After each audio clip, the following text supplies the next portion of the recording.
CaneSport TV, we're joined today by Coach Jim Larranaga, whose Miami Hurricanes are getting ready to travel to Greenville, South Carolina. They're back in the big dance. The NCAA tournament will they'll face USC on Friday afternoon. And Jim, first of all, congratulations. I know how much this means to you. I know what the road has been like. Tell us a little bit about what it means to you to be back in March Madness. Well, first of all, Gary, we've had an incredible season, and it really started last summer. My coaching staff and I had a staff meeting about the direction we wanted to go in. And the answer really was, how are we going to take advantage of the size and skills of our players compared to the competition? And it appeared to us that the teams in the ACC were just much bigger and bulkier than us. And we were going to have to play a style that allowed our guards the real freedom to attack on offense and create havoc on defense. And that's really what we've done. The players, the seniors have done a great job. Charlie Moore, transfer, Cam Auguste, a first-team all-conference performer, have really done a great job this season of leading this team.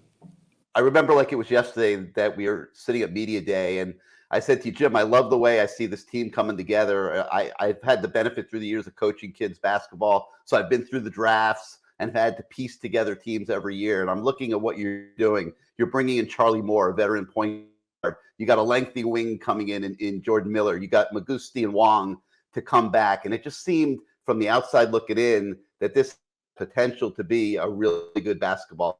But you kind of played it coy that day. You didn't really want to over exert yourself with adjectives and things like that in talking about your team before they did anything. But if you take yourself back then, did you feel a similar way, like this can be a special team?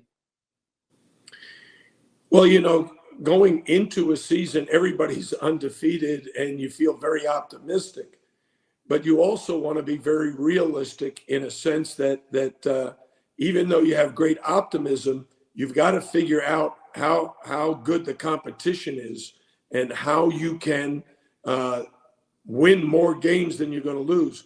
When the preseason polls picked us 12th in a 15-team league, you know, you're thinking to yourself, well, I wonder what those guys know that I don't. Because I looked at our team and I said, well, we got veterans. We got a Charlie Moore at the point. We got Cam Auguste and Isaiah Wong at the wings. We have Sam Wardenberg, who's going to be a stretch five. We got a transfer in Jordan Miller, who's an outstanding, versatile guy. So, but the ACC is loaded with talent. You know, Duke and Carolina are always picked at the top. Florida State would have had a sensational year this year if they had stayed healthy. Syracuse the same way. They lost Jesse Edwards midway through the season. So, you know, just losing key players like we did last year destroys your team and your chance for success. One of the main reasons we've enjoyed so much success this year is we've stayed healthy. Other than Sam Wardenberg and Wooga Poplar missing a couple of games due to COVID, we've been very, very healthy all season long. They say forever that successful teams in March Madness need to be built around their guards. And you're built around your guards. You've got three outstanding guys that you have on the court all times, other than when you're going through your normal substitution patterns. Do you feel that this gives you an edge going into the NCAA tournament? Well, I certainly think our three guards are very, very high octane players. They have the ability to play very, very well at a very high level against any college basketball team. We've proven that throughout the season. You know, our games often come down to the last possession or two. And when you have really good guards, you can put the ball in one of their hands and they can deliver. I can just think about different games. Our second game of the season, we went on the road to play Florida Atlantic, and Isaiah Wong made a game-winning shot. We went on the road to play Duke, the number 2 ranked team in the country, and Cam Auguste made the game-winning shot. We went on the road to play Virginia Tech a few weeks later, and Charlie Moore made the game-winning shot. So when you have guards who can step up and make those big shots, you add Jordan Miller's last-second layup, the game-winning shot in the tournament against Boston College. That's 4 game-winning shots I just talked about briefly, and there were many more of those throughout this season.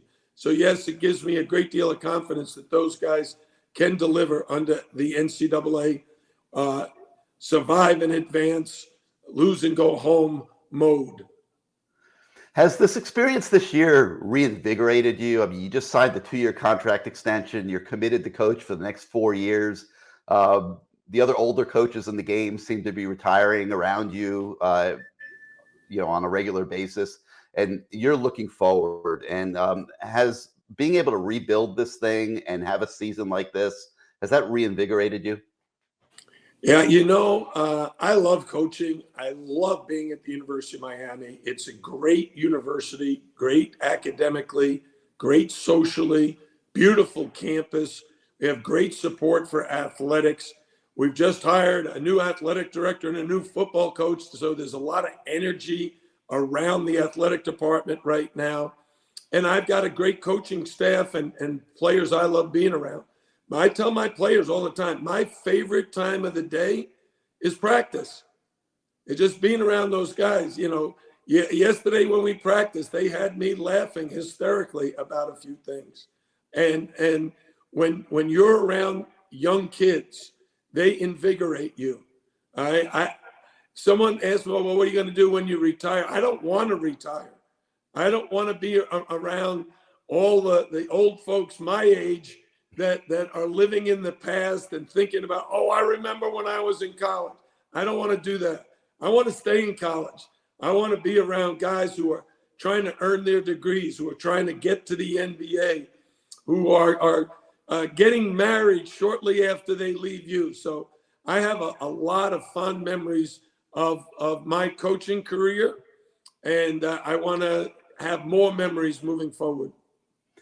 And in your business, it's all about March Madness. What will be going through your head when you get on the plane, I guess Wednesday, to head up to and get ready to be in the NCAA tournament again?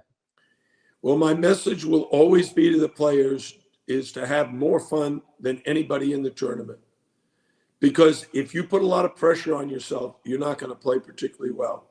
And the worst thing you can do as a player is complain. I don't like the hotel. I don't like the food. The referees made a bad call.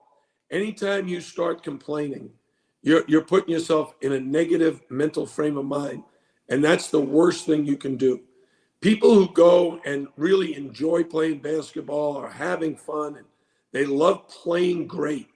You got to love playing with your teammates, fall in love with your role on the team. You might be a guy that only plays 4 or 5 minutes, but it might be the key minutes of the game. We keep a plus minus during the game as to who's helping us and who's not. So if a guy finishes the game and he's only played 5 minutes and he's a plus 4 or 5, he's done a tremendous job. And that's what we look for each of our guys to just make a very generous contribution to our effort.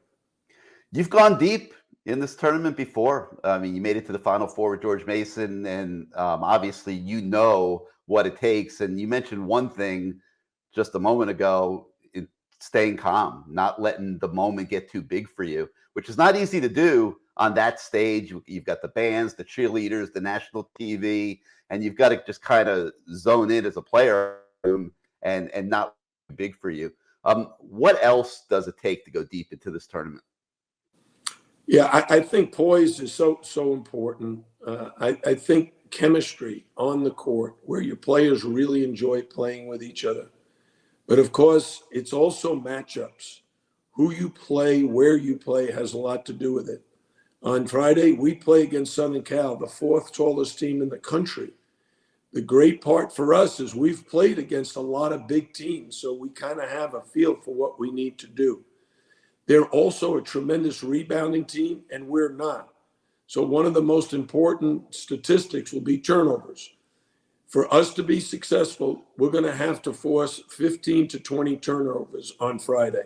If we don't, that means they're getting plenty of shots, and we're not a great rebounding team. We'll have a hard time keeping them off the glass, and that's going to be to our detriment.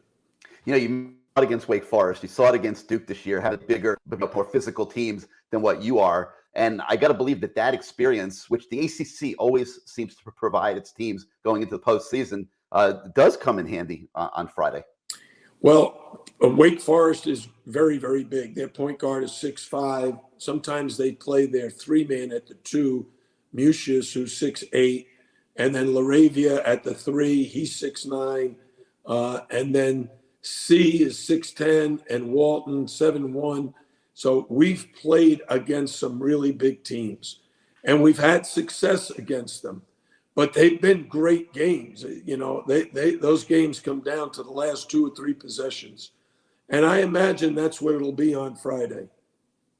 And lastly, as a coach, with that being a likelihood, as you say, do you prepare different game in March Madness would in a game for the regular season, knowing that it probably will come down to the last 2 minutes where you, Coach L, with your lifetime of experience coaching, might have a chance to make a difference for your team? Well, I certainly hope that my staff and I make a difference for the team in a positive way. We've had many games where we've had to call a timeout in the last minute and run a play.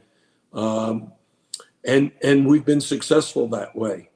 Do I feel confident that we can do it again on Friday? Sure. But my confidence comes from knowing that our players are very, very confident in their own abilities. One of the things that happened at Virginia Tech earlier this year is we had the ball back with just under 2 seconds. And Charlie Moore immediately went to Bill Courtney, my assistant, and said, "Give me the ball." Right? I was trying to find out where the ball was going to be inbounded from. And then we ran a play for Charlie to catch it on the dead run.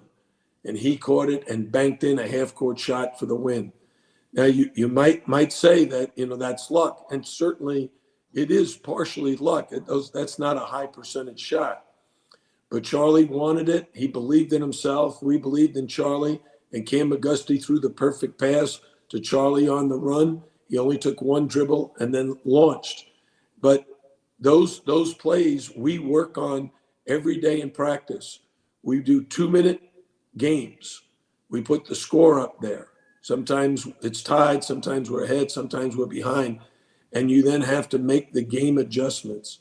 So we're very, very confident in our abilities.